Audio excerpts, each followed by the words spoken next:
पाकिस्तान में मौलानाओं ने खोला मोर्चा, अफगान मुद्दे पर सरकार की आलोचना की।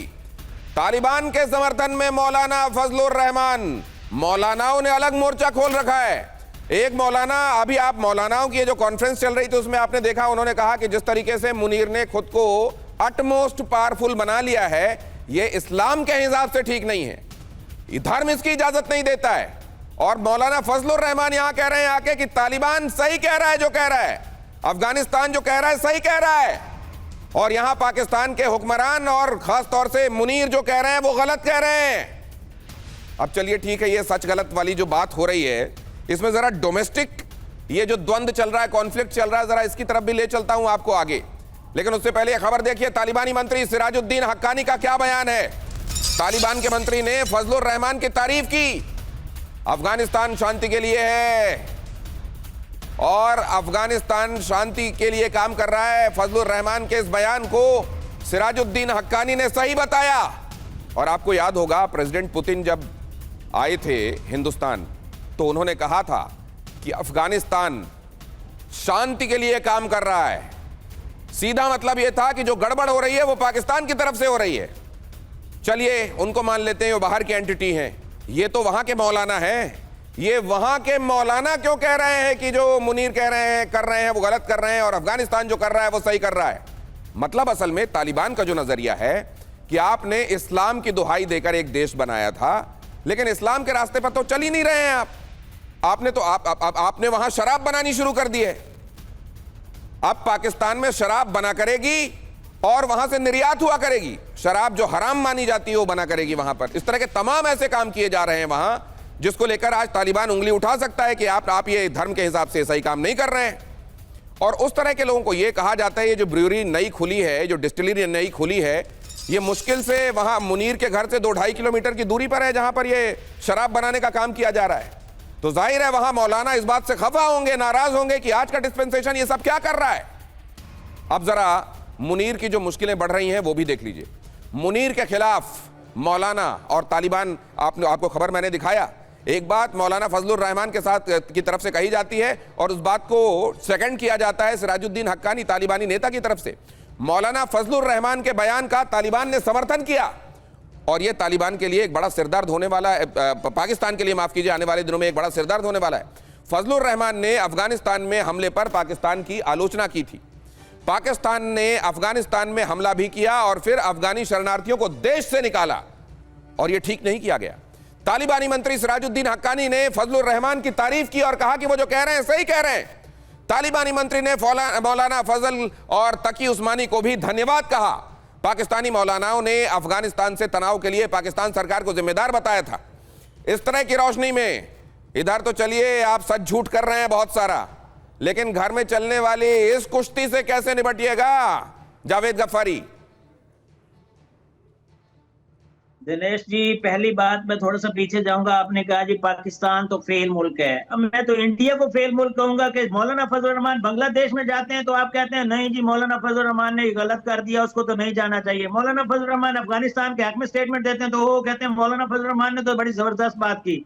उससे पहले थोड़ा सा नहीं बोला, जबरदस्त बात करी, बड़ा जबरदस्त इशारा किया। नहीं बोला, आपको पता नहीं क्या प्रॉब्लम है, आप बोलने नहीं देते किसी को, तो बोलने तो दिया करें। ये शो बोलने क्या दे, आप बदतमीजी करेंगे तो क्या बोलने देंगे? तो आपकी लैंग्वेज आप देख रहे हो क्या है आपकी लैंग्वेज? अरे जनाब, हमने तो कभी आपको नहीं बोला, हमने तो आपसे बात ही नहीं करी। अरे भाई साहब, इतना बिदक गए आप तो, ऐसा क्या बोल दिया? हमने सिर्फ इतना ही तो बोला कि हमने कुछ नहीं बोला। हमारा तो पॉइंट ही नहीं है इसके ऊपर कोई आपके लिए। आप जिस तरीके की बात कर रहे हैं, अगर मैं उस पर उतरना भी चाहूँ तो मैं नहीं उतर पाऊंगा, मैं आपके लेवल पर नहीं उतर पाऊंगा, मैं आप जैसी लैंग्वेज इस्तेमाल नहीं कर पाऊंगा। आपको सीखना ये चाहिए, आप अपनी आवाम को रिप्रेजेंट कर रहे हो, आप पूरे पाकिस्तान को शर्मिंदा कर रहे हो जिस तरह की लैंग्वेज आप इस्तेमाल करते हो। कहीं तो मौका दीजिए कि हम आपकी इज्जत कर लें, इस लैंग्वेज के साथ आपको इज्जत करने दें। आप क्या बोलेंगे? आप बोलने लायक हैं क्या? अरे जनाब, मुझे ये बता दीजिए, आप बोलने लायक हैं क्या? आपसे कमेंट मांगा था किसी और पर, फजलुर रहमान के ऊपर कमेंट मांगा, आप पहुंच गए बांग्लादेश। बांग्लादेश से क्या लेना देना? आपका प्रॉब्लम यह है कि आप ना आप एजेंडा बदलोगे, आप अपना एजेंडा चलाओगे, आप जवाब नहीं दोगे, आपके पास जवाब है ही नहीं, आपके पास सवाल ये है, इस सब के जवाब दीजिए, इस सब के बीच में सवाल ये है, जावेद गफ्फारी और कर्नल साहब, आप दोनों जब तक शांत हो, मैं जरा इसको लेकर संजय भारद्वाज साहब के पास जाता हूं। संजय भारद्वाज जी, मौलाना वहां पर आज की डेट में कितने प्रभावशाली हैं? क्या मुनीर, खासतौर से कंपैरिजन में, मुनीर के साथ कंपैरिजन में मौलानाओं की ये बात नक्कार खाने में तूती हो जाएगी, या मौलाना से ही चलते हैं मुनीर भी आने वाले दिनों में ये बात साफ हो जाएगी? देखिए दिनेश जी, ये जो कॉन्फ्लिक्ट है ना, जो डाइकोटोमी पाकिस्तान में, ये इसके जन्म से ही बनी हुई है। जिन्ना में भी बहुत बड़ी डाइकोटोमी थी कि वो इस्लाम की बात करते थे कि वो किस तरीके का, और उर्दू की बात करते थे कि वो शुरू से ही उनका ऑब्जेक्टिव रेजोल्यूशन आया, उसमें भी ये डाइकोटोमी थी कि इस्लामिक स्टेट चाहिए।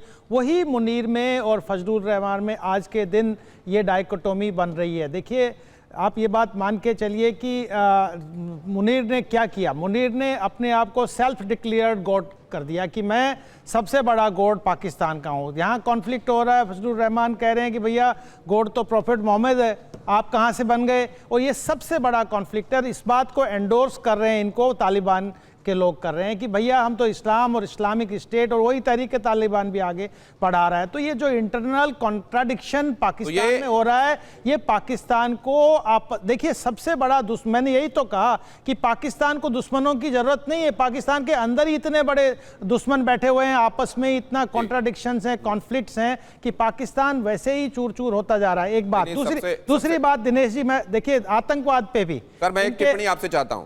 क्या तालिबान ये कह रहा है कि बेहतर और ज्यादा बड़े मुसलमान हम हैं और तुम दीन से भटक रहे हो, इसलिए तुमको सही रास्ते में लाने का काम किया जाएगा, इसीलिए हम तुम्हारी पिटाई कर रहे हैं? क्या तालिबान का ये कहना है पाकिस्तान से? साफ ये देखिए, यही तो कॉन्फ्लिक्ट हो रहा है। तहरीक तालिबान भी कह रहे हैं कि आप सरकार नहीं चला सकते, आप इस्लाम के प्रिंसिपल्स के हिसाब से नहीं चल रहे। ये मुनीर कहाँ से आ गए जो अपने आप को मुल्ला और मौलाना डिक्लेयर कर रहा है? सबसे बड़े यही तो कॉन्फ्लिक्ट, कॉन्ट्राडिक्शन पाकिस्तान के अंदर। तो ये कॉन्ट्राडिक्शन, क्या ये कॉन्ट्राडिक्शन अब ये जब सामने आने लगा है, सरफेस करने लगा है, मुनीर इस पर भी काबू कर लेंगे, या मुनीर के लिए प्रॉब्लमेटिक हो सकता है जहांगीर को लाहौर?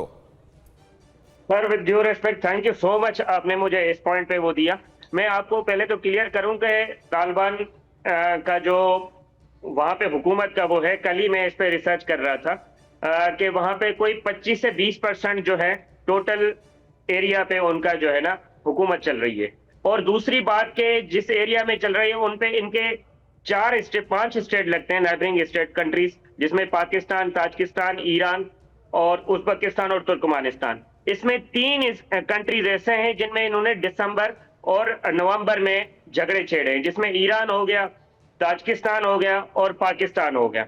और दूसरी लाइन पे अगर मैं पाकिस्तान की बात करूं तो इनकी 95% जो इकोनॉमी चलती है अफगानिस्तान की, वो पाकिस्तान के थ्रू चलती है, थ्रू रोड रूट चलती है, जो क्लेश की वजह से बंद पड़ी है। अच्छा, इस ये जो हमारे यहाँ मौलाना की कॉन्फ्रेंस हुई थी उलमा की, उसके बाद कुछ गुड गेस्टर गया है, और वहां से जो डिप्टी प्राइम मिनिस्टर हैं मुत्तकी, मेरे ख्याल से, मुझे अभी नाम उनका याद नहीं आ रहा, उन्होंने कहा है कि हाँ हम बैठ के बात कर सकते हैं, और जो नॉन स्टेट एक्टर हैं वहां पे जो एक्टिव हैं हम उनके खिलाफ कार्रवाई कर सकते हैं। और इसमें मेजर डेवलपमेंट भी आई है।